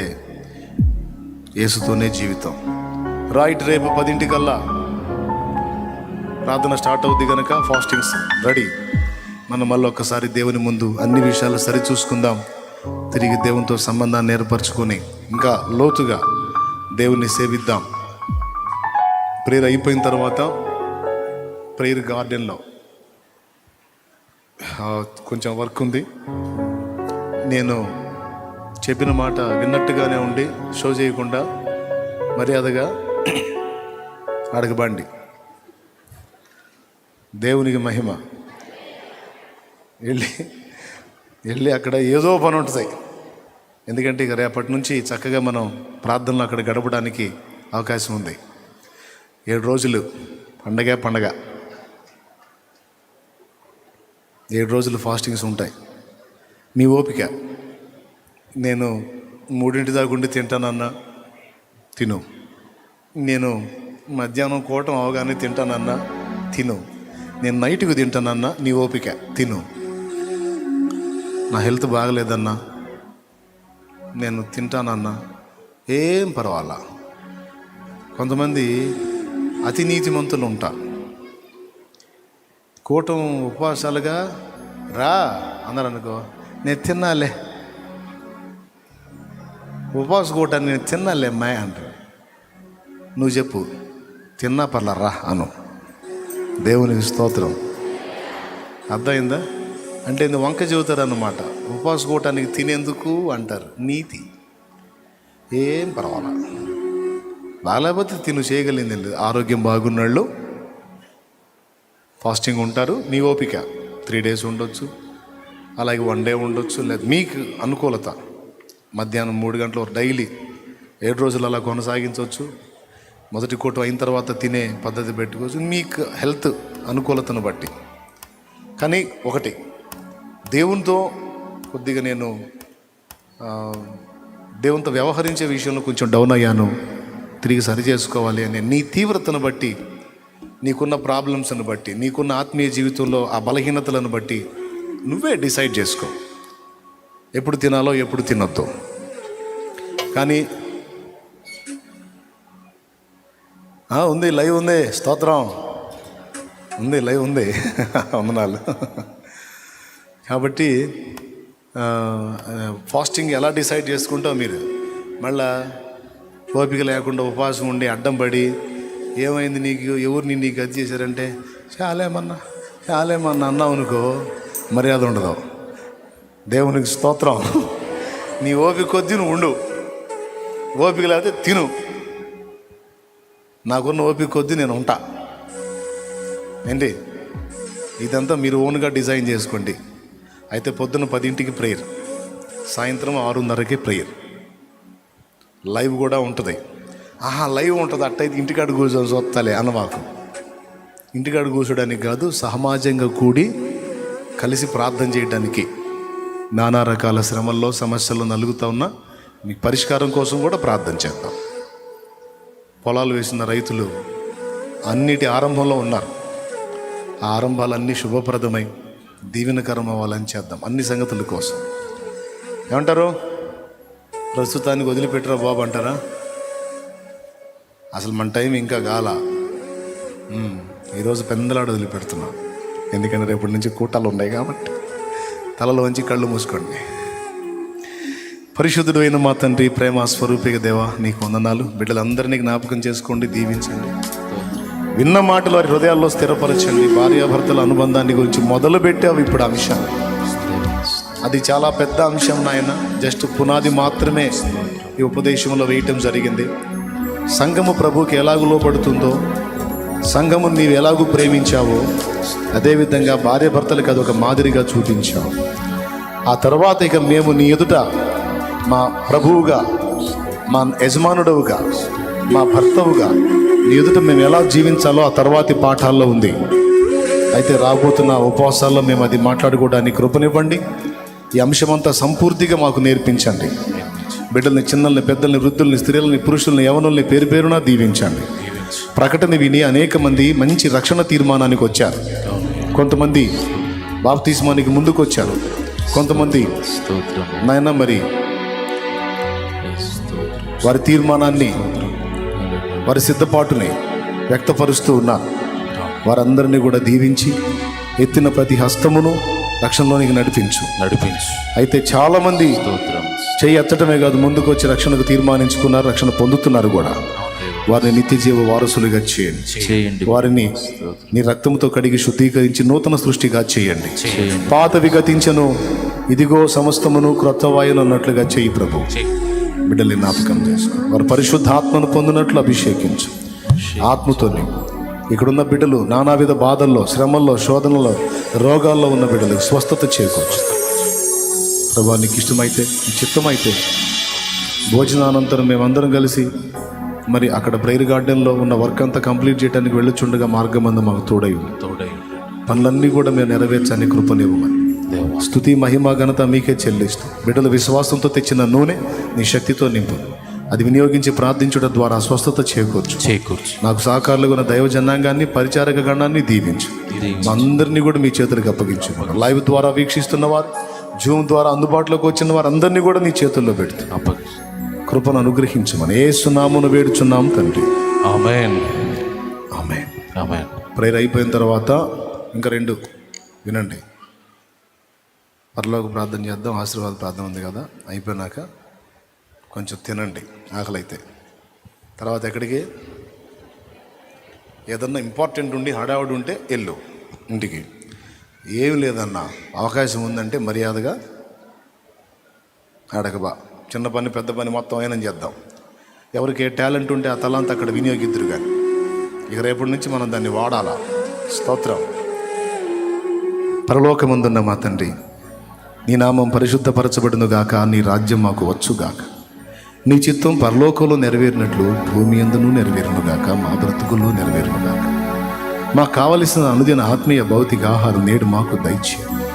మా పట్ల అపరాధం చేసిన వారిని మేము క్షమించిన ప్రకారం నీవు మమ్మల్ని క్షమిస్తావు గనక ఇతరుల్ని క్షమించగలిగే మంచి సుబుద్ధి మాకు ప్రసాదించు.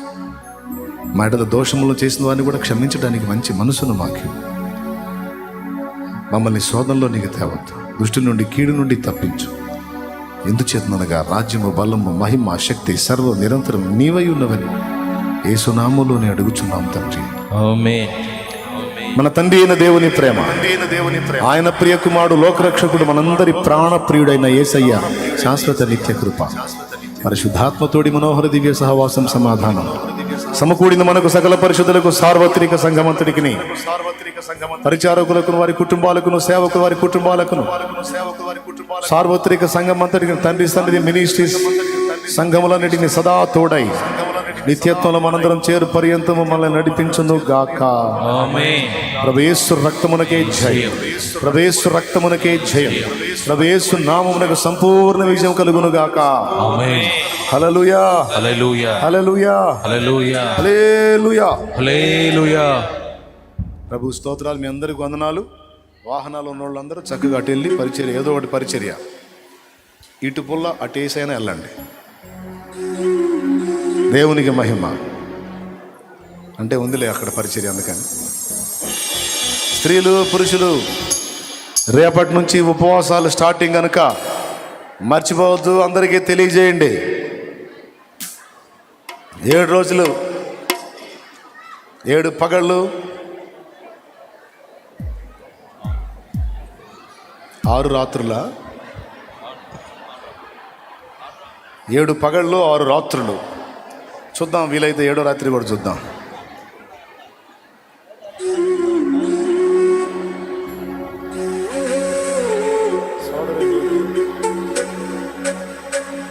దగ్గరగా రా, పెద్దగా చెప్పు.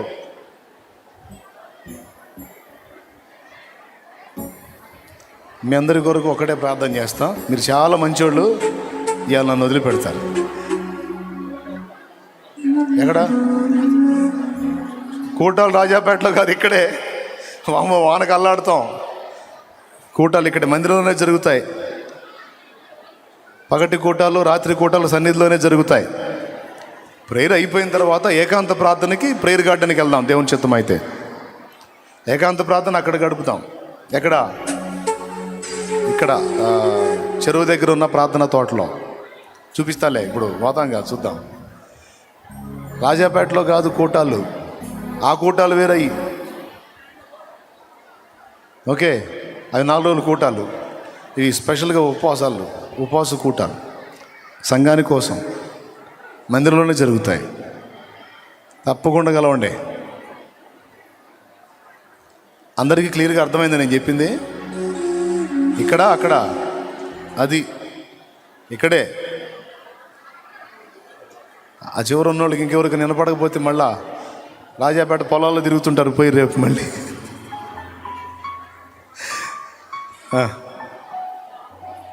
ఓకే. ప్రేమగల తండ్రి, నా ఎదుటిన్న బిడ్డలందరి కొరకు ఒక్కసారి విశ్వాసంతో ప్రార్థన చేస్తున్నా.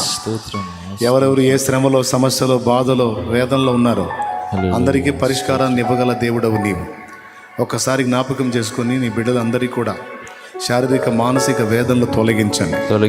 ఆరోగ్యాలు ఇవ్వండి, బలహీనతలను స్వస్థపరచండి, వారి రిపోర్ట్స్ మార్చండి. కలవరి శిలువలో నీవు పొందిన గాయముల చేత మాకు స్వస్థత కలుగుచున్నది, సందేహము లేదు ప్రభు. విశ్వసించిన వారందరూ విడుదల పొంది ఉన్నారు. నీ బిడ్డలు కూడా విడుదల ప్రసాదించండి. నాయనా, కష్టపడి చదివి ఉద్యోగ ప్రయత్నంలో ఉన్న వాళ్ళకి జాబ్స్ దయచేయండి. గర్భఫలం కోసం వేదన పడుతున్న వారికి యేసు నామములో దయచేయండి.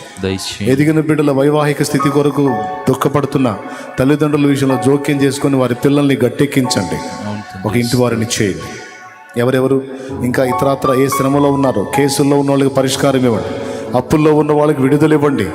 ఆర్థిక సమస్యలో ఉన్న వారికి సమాధానం దయచేసి, సమృద్ధిని దయచేసి. పని పాటు లేక అల్లాడుతున్న వారికి యేసునామములో పని దొరుకును గాక.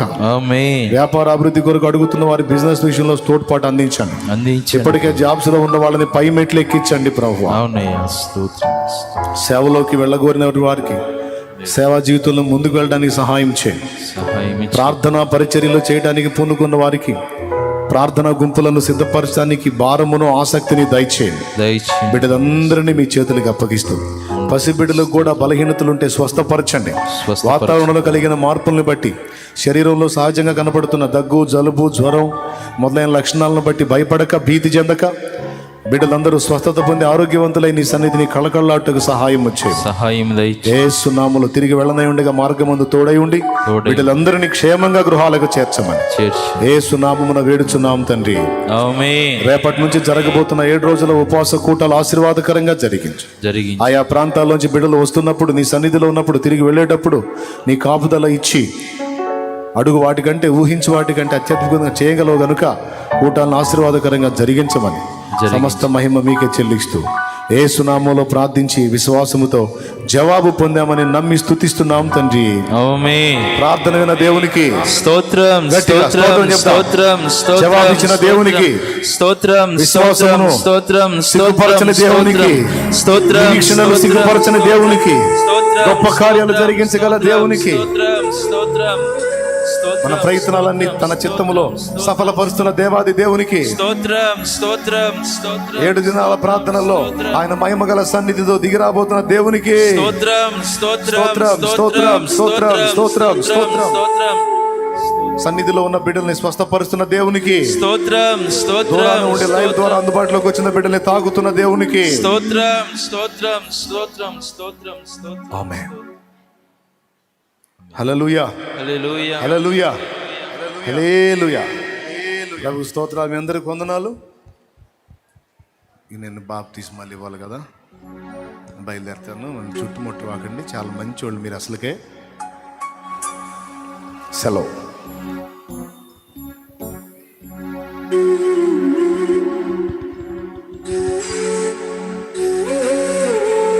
Praise the Lord. ప్రియులారా, మీ అందరి కోసం దైవజనులు ప్రార్థన చేశారు. ఇక మీరు నిశ్చింతగా విశ్వాసంతో తిరిగి వెళ్ళొచ్చు.